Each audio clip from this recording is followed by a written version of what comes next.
அபார கருணாசிந்தும் ஞானதம் சாந்தரூபிணம் ஸ்ரீ சந்திரசேகரகுரும் பிரணமாமி மூதான்வகம். ஸ்ரீ குருபியோ நமக. கருணை கடலாம் காஞ்சி மகாபரிவா அவர் நிகழ்த்தி காட்டி கொண்டிருக்கும் சில அனுகிரக விசேஷங்களையும் வைபவங்களையும் பார்த்து வருகிறோம். அந்த வரிசையில் இன்று எல்லாரும் கேள்விப்பட்டிருப்பேள், இந்த சினிமாவில் எஸ்வி சுப்பையா அப்படின்னு ஒரு குணச்சித்திர நடிகர் இருந்தார். அவருக்கு ஊர் திருவள்ளூரில் காரனோடை அப்படிங்கிற ஊர். அங்கே தான் அவர் வீடெல்லாம் இருந்தது. ஒரு நாள் எஸ்வி சுப்பையா போக வேண்டிய அந்த ஷூட்டிங் ஸ்பாட்டு அங்கே எல்லோரும் எஸ்வி சுப்பையா வரலன்னு வெயிட் பண்ணுறான். யூஸ்வலாக அவர் 8 மணிக்கே வர வேண்டியது 9 மணி ஆகியும் வரல ஷூட்டிங்க்கு. யூஸ்வலாக அவர் லேட்டே பண்ண மாட்டாராம். ப்ராம்ப்டாக என்ன டைமோ அந்த டயத்துக்கு வந்துடுவாராம் எஸ்வி சுப்பையா. கிட்ட வரல அவள்லாம் காத்துட்டுருக்கா. எல்லா நடிகருமே அதுக்காக காத்துட்டுருக்கோம். ஆனால் இங்கே என்ன நடந்ததுன்னா, எஸ்வி சுப்பையா வீட்டில்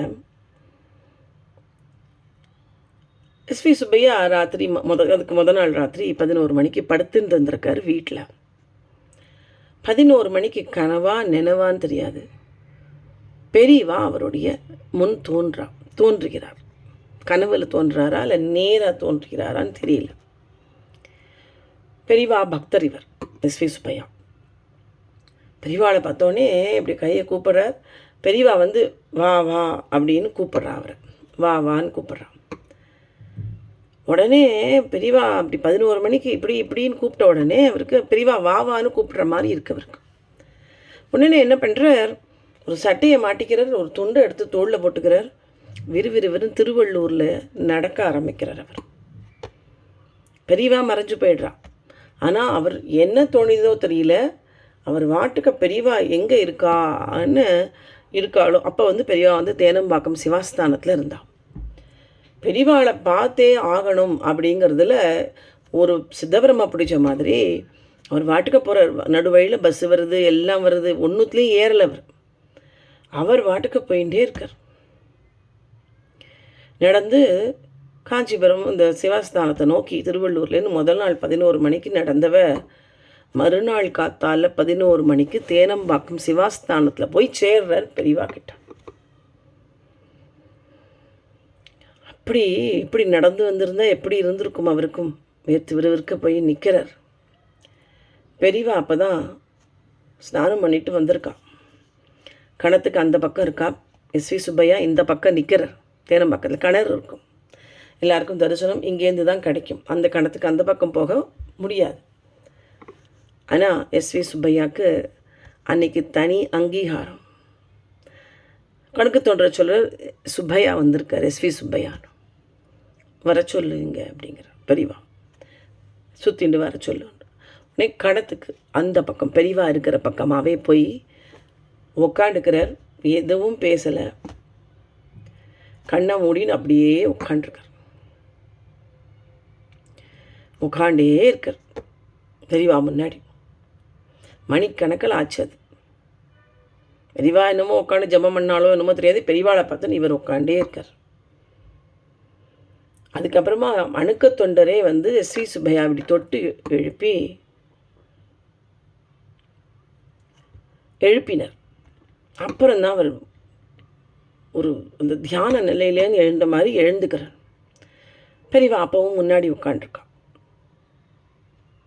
பெரியவா உடனே பெரியவா கேட்குறா, நடந்தே வந்தியா அப்படிங்கிறா. ஆமாம் அப்படிங்கிறார்.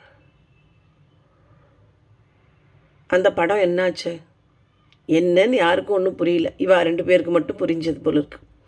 அந்த படம் என்னாச்சு? ஒன்றும் ஆகலை அப்படிங்கிற. எத்தனை நஷ்டம்? 60,000. அந்த காலத்தில் 60. அவர் ஏதோ படம் எடுத்தாரோ என்னமோ நஷ்டப்பட்டாரோ என்னமோ தெரியலை, அது அந்த டீட்டெயில் கொடுக்கல. 60,000.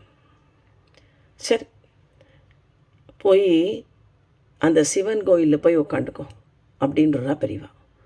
பெரியவாளுக்கு ஒரே நமஸ்காரத்தை பண்ணிவிட்டு அங்கே தேவாஸ்தானத்தில் சிவன் கோயில் தான் அது ஆக்சுவலாக பெரியவா இருந்ததே இல்லையா. சிவன் சந்நிதியில் போய் உட்காந்துக்கிறார்.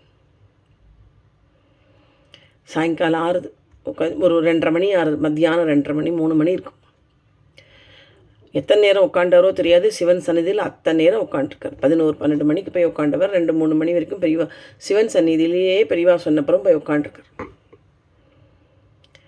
அப்புறம் அணுக்கத்தொன்று திருப்பி அவரை தொட்டு பெரியவா அவங்கள சாப்பிட சொன்னார் அப்படின்னு அவர் ஐச்சுன் போய் சாப்பாடு போடுறார். எஸ்வி சுப்பையாவுக்கு சாப்பிட்றார். சாப்பிட்டு திருப்பியும் பெரியவாள்கிட்ட வர பெரியவா உட்காண்டிருக்கான். சரி நீ கிளம்பு. சரி அவ்வளோதான், வேற ஒன்றும் இல்லை. அவள் என்ன பேசினா ஏதுன்னு நமக்கு புரியாது. நமஸ்காரம் பண்ணுறார். நடந்து வேண்டாம் அப்படிங்கிற அவர் கிளம்பும்போது மட்டும் நடந்து வேண்டாம் இப்போது அப்படிங்கிறார். சரி சாமி அப்படின்ட்டு அவர் போகிறார். போய் பஸ்ஸை பிடிச்சி 11 மணிக்கு வீட்டுக்கு போகிறார். எப்பேற்பட்ட ஒரு பக்தி பாருங்கோ. பெரியவா அவர் ஒரு நடிகர். அவர் நடிகருக்கெல்லாம் என்ன பக்தி இருக்க போகிறதுன்னு நம்ம நினைப்போம். ஆனால் பெரியவாள்கிட்ட எத்தனை நடிகர்கள் பக்தியாக இருந்திருக்கா. எஸ்வி சுப்பையா, அந்த சினி ஃபீல்டில் இருக்கவாளை சொல்கிறேன். கவிஞர் கண்ணதாசன், பெரியவாளை பார்த்தப்புறம்தான் கண்ணதாசனே அர்த்தமுள்ள இந்து மதமே எழுதுறார். அது வரைக்கும் பக்தியே இல்லாத ஒரு பக்தி இல்லாதவராக இருந்தார். அவர் நாஸ்திகனாக இருந்தார். பெரியவாளை பார்த்த அப்புறம்தான் பக்தியே வருது அவருக்கு. அதுக்கப்புறம் தான் இந்து மதத்தோட அந்த சிறப்புகளை எழுதுகிறார். அர்த்தமுள்ள இந்து மதம் கண்ணதாசன். திரு எம்ஜி ராமச்சந்திரன், நீங்கள் சொல்லுங்கள், என்ன பண்ணணும்னு சொல்லுங்கள், நான் பண்ணுறேன் அப்படின்னு நினச்சவர் எம்ஜி ராமச்சந்திரன் பெரியவாள்கிட்ட. எல்லா கோயிலையும் எண்ணெயும் விளக்கெரியும்படி பண்ணு அப்படின்னு பெரியவா சொல்கிறான். பெரியவா வந்தால் தமிழ்நாட்டுக்கு மழை வரும். வறட்சி இருந்தது ஒரு தூரம் 89. பெரியவா வந்தால் தமிழ்நாட்டுக்கு மழை வரும்னு நினைக்கிறார். 89 என்னன்னு தெரில எனக்கு இயர்த்தில். அதே மாதிரி பெரியவாளை மெட்ராஸ் தமிழ்நாட்டுக்கு கொண்டு வர ஐச்சுன்னு வரா, மழை கொட்டுறது. அது மாதிரி பெரியவா மேலே அப்படி பக்தி திரு எம்ஜி ராமச்சந்திரன் அவர்களுக்கு. இது மாதிரி எத்தனையோ நடிகர்கள் சொல்லிகிட்டே போகலாம். அது மாதிரி எஸ்வி சுப்பையா அந்த நடிகர் தானே, அவளுக்கு என்ன பக்தி இருக்கும் நம்ம. ஆனால் எஸ்வி சுப்பையாவை பாருங்க, எப்பேற்பட்ட ஒரு பக்தி. பெரியவா அப்படி வாவான்னு கூப்பிட்ட உடனே பஸ் இல்லை, லாரி இல்லை, ஒரு இது இல்லை, கார் இல்லை, அப்படியே நடந்தே திருவள்ளூர்லேருந்து சிவாஸ்தானம் தேனம்பாக்கம் வரைக்கும் போயிருக்காருன்னா பாருங்க, பெரியவா எப்படி கூட்டின்னு போயிருக்கா பாருங்க. அவரை எப்பேற்பட்ட ஒரு ஞானம் உள்ளவராக இருந்திருப்பவர். அவருடைய பக்தியை மெச்சி தான் பெரியவா எஸ்வி சுப்பையா கூப்பிடாமலே அழைக்காமலே அவருடைய திருவள்ளூரில் இருக்கிற அந்த ஊர் பேர் சொன்னேனே, அந்த ஊரில் அவர் காரனோடைங்கிற அந்த ஊரில் அவருக்கு தோட்டமெல்லாம் இருந்தது. அதில் ஃபார்ம் ஹவுஸ்லாம் இருந்திருக்கு போல இருக்கு. அதில் பெரியவா 1 மாதம் தங்கினாலாம் அந்த திருவள்ளூரில். எஸ்வி சுப்பையாருடைய தோட்டத்தில் 1 மாதம் பெரியவா அவரை அழைக்காமலே போய் தங்கினாலாம் பெரியவா. அப்படின்னா அவருக்கு எப்பேற்பட்ட ஒரு பக்தி உள்ளே இருந்திருக்கும் மகாபெரிவா மேலே, இல்லையா? அதை விளக்குற ஒரு அனுபவம் தான் இது. அரஹர சங்கரா ஜெய் ஜெய் சங்கரா, அரஹர சங்கரா ஜெய் ஜெய் சங்கரா, சந்திரசேகர பாகிமாம் சந்திரசேகர ரக்ஷமா.